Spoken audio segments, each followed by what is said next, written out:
它是有颜色比较不一的状况，这里都是比较偏向于粉红色的，那这个地方你会发现它周边都是比较偏白色，这个结构看起来就是很异常。然后这里也是，那你如果要辨别它的话，其实你就把它放大来看，你会发觉说，像这边是丝球体，然后呢，它周边像这个是比较偏向血管的结构，然后呢，这是比较偏向肾小管的结构。虽然你可以看到它比较偏向模糊，这个也是比较长条形的肾小管的结构，然后它的质已经比较偏模糊，然后比较浓缩在这边。那整体上你还是可以辨别出这是一个肾脏的结构，然后呢，这边是属于比较偏皮质的位置，然后这边比较偏水质的位置。那刚才有同学提到说是在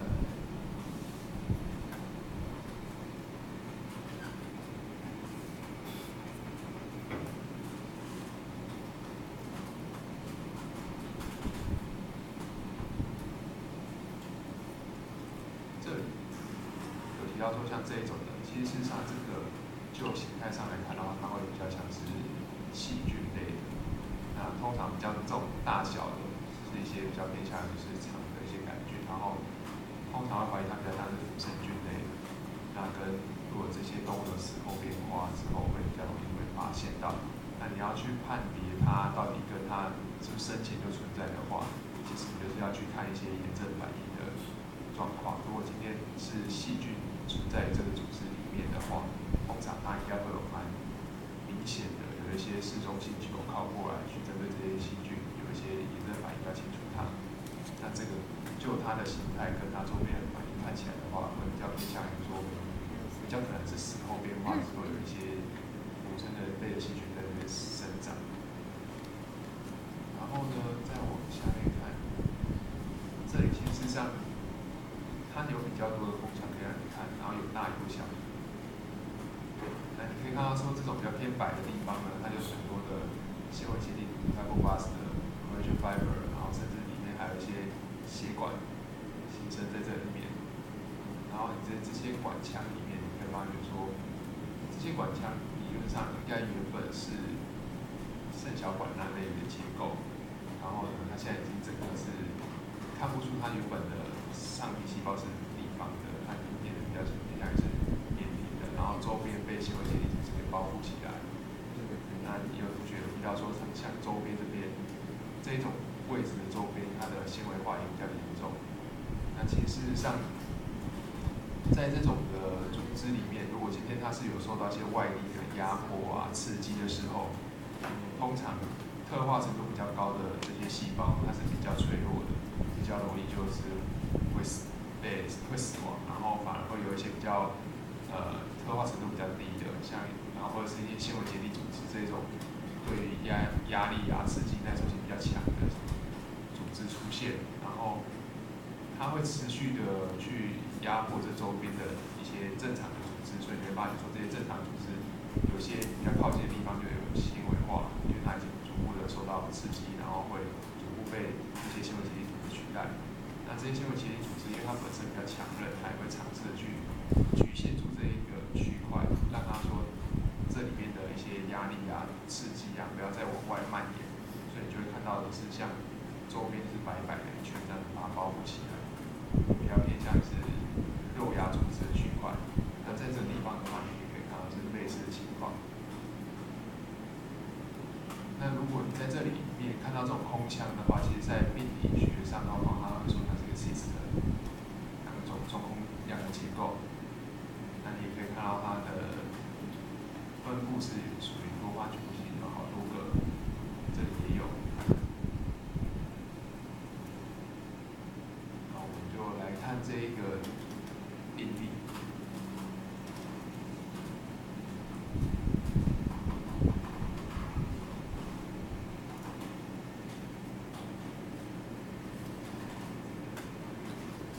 那它是一个饲养规模3线头捕捉扇外头肉足的硬化商业猪场，然后保育期的猪只是出现突发暴毙。去结果的时候，其实这只猪已经死亡暴毙在那边一阵子了。那我们就可以把上面地方都跳过，主要看下面这个地方，要尿系统嘛，肾脏是有比较多发囊肿样的病灶，然后有一些斑出来出现。那这是它的外观，那它其实死亡有一段时间的。那我们的重点呢，就是在肾脏这里。那多发局部性的囊肿，然后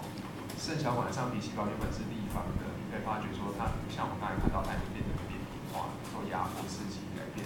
然后周围有一些纤维芽母细胞跟结缔组织把它包覆起来，就像我们刚才看到的这个大的空腔，然后还有这个更长条形的空腔的结构。那病理学诊断的话，就是一个 cyst multiple component moderate to severe kidney。然后来看最终诊断，其实事实上，在这个部分的话，这种囊肿的话，通常会怀疑说它是不是属于是囊肾的可能性比较高，就是多发囊肾。那接下来我们来介绍肾脏的结构，其实这是一个猪的肾脏的结构图。那刚才有同学有提到说有人认为有肾盂肾炎，然后有人认为是囊肾，有人认为是水肾，那其实它之间是有差别的。可以看得到在这个剖面图里面，今天这个地方是属于输尿管的部分，那它会接到膀胱去，所以今天如果你们说有同学提到是水肾的话，那有可能是输尿管这里、肾盂这里有结石，或者是膀胱的地方有结石，然后阻塞，导致你尿液无法排除，蓄积在这边，那体积会越来越多，那它的压力就会是从这个地方蔓延过来。那你会发觉说，就从这个空腔，然后沿着这些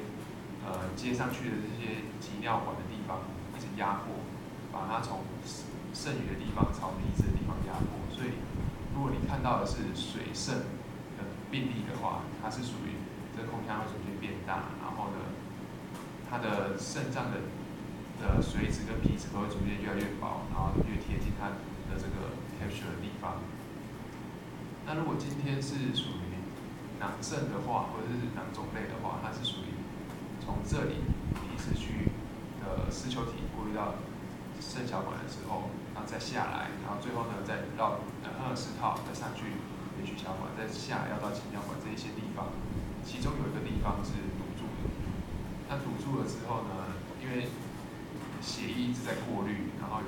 一直有很多氯液出现，但是它排不出去，那很容易你会发现说它在这种交界的地方，体积越来越大，然后它要出现一个空腔，就在这里。那它的原因有一些可能性，比如说今天它有一些很小的结石啊，或者是有一些上皮细胞脱落啊，或者是你要说它是因为一些发育异常、发育不全所引起的肾小管没有结合，然后没有打通的话，都有可能会出现。那它就可能会怀疑说有一些是后天性或先天性的因素。那先天性就是属于发育上没有把它结合起来。那如果是这种因素的话，你有时候会看到是这里会有一颗，这里会有一颗，这里会有一颗，可能就变成从囊肾变成多发囊肾的状况。那如果你今天考量的是肾盂肾炎的话，通常肾盂肾炎是比较偏向于是上行性的细菌性感染，然后感染到肾盂的地方之后呢，再去蔓延上去。那它有可能是说会导致它的间质里面会有比较多的炎症蓄积，然后去导致它的集尿管的地方在排出它的氯液的时候，尿液这些东西的时候会受到压迫，因为它集尿管周边的那些间质越来越厚，然后导致说它管径会在流通的时候受到阻塞。那也有可能会导致你在切片下会看到它的皮质部啊上面的地方那些肾小管类的空腔会变比较大，但是通常它不会是一颗分开来的，而是你会看到它是很常看到这样子非常密集，然后是属于只要是要往下流的那些肾小尤其小管接到集尿管的地方，它就是长条状的，然后管腔结构被撑开来的感觉。然后呢，这个右上角这一个就是水肾，那你可以看得到，基本上从这里是肾盂的地方到这边，这薄薄的一层就是它原本的肾脏的皮质跟髓质已经被压迫到只剩这边。方。那你们会觉得这一个半边跟这个半边这是同一颗肾脏吗？还是它左肾跟右肾？就你们的观点来看，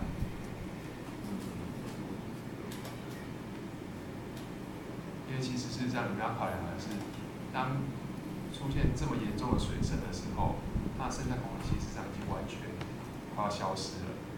那这理论上应该是它其中一颗肾脏的切面对半。如果同时2颗肾脏都是属于这种状况的话，这动物应该早就已经死亡，不太可能让它撑着说持续的有一些严重的压迫，让它的水质跟皮质被压迫到这个地方来，然后变成这么严重的状况。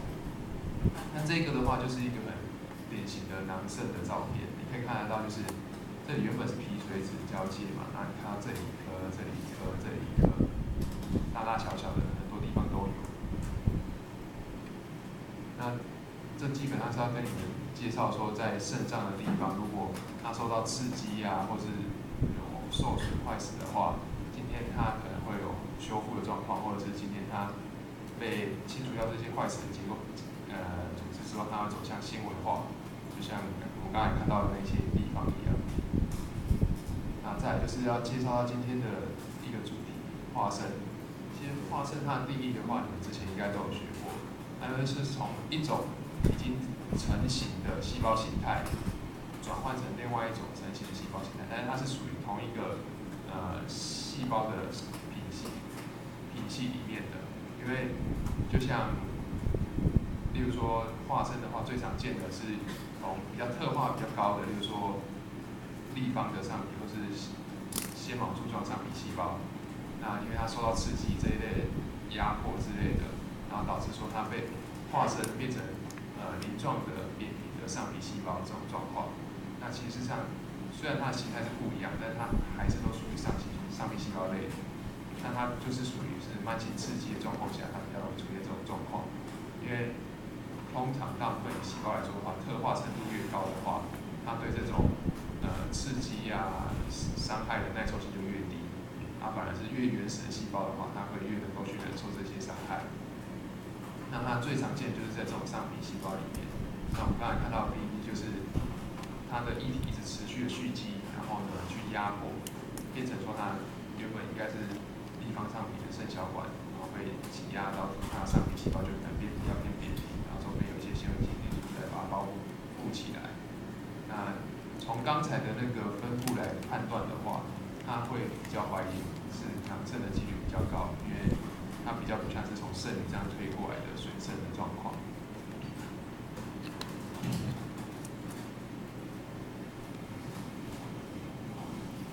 好这个病例基本上的要给各位看的就是叫化肾。那只是这里面有几个地方跟各位说明一下。第一个，它还是有一点压迫性的萎缩哈。来，我们看一下这个边边角角的区域。来，再放大一点点。这是在那个囊肾的周边，你可以看到的是一个肾小管，在上面一点好像还有，再上去 ，OK 好，这里原本不管是它皮质或水质，理论上一大堆的肾小管，只是近端、远端、亨利氏湾或者是集尿管的位置的不同。那你看都是这种的管腔状的上皮，但是这边不见了，这边不见了。这些区域跑去哪里呢？这些区域就快死掉了，所以被纤维结缔组织所取代。这里呢，你看好像半死不活的，这里好像还残存几颗，这里空掉了，空间还在，所以这里还有一点点的叫做萎缩，因为它受到挤压所导致的一个压迫性的萎缩。这是其一。来，那回好吗？你放低背，上面有一个血管。这一个管腔，还有旁边这一个管腔，来，这个管腔放大，大家都认为这是静脉吗？刚才好像魏楚也说它是，你刚才讲它是，有没有讲到？博轩好像讲说它是静脉，是吗？那刚才第二位好像你也讲它是静脉吗？那你们大家真的都觉得它是静脉吗？如果是静脉，那里面这些东西又是什么呢？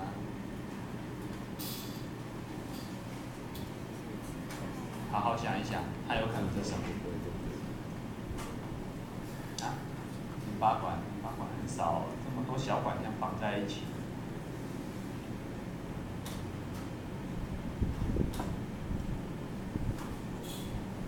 有没有想过？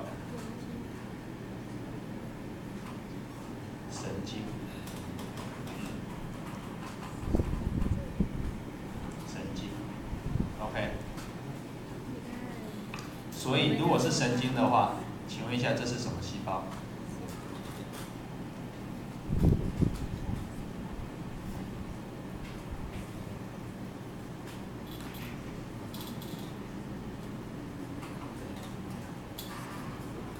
在制造髓鞘的那一种细胞是什么？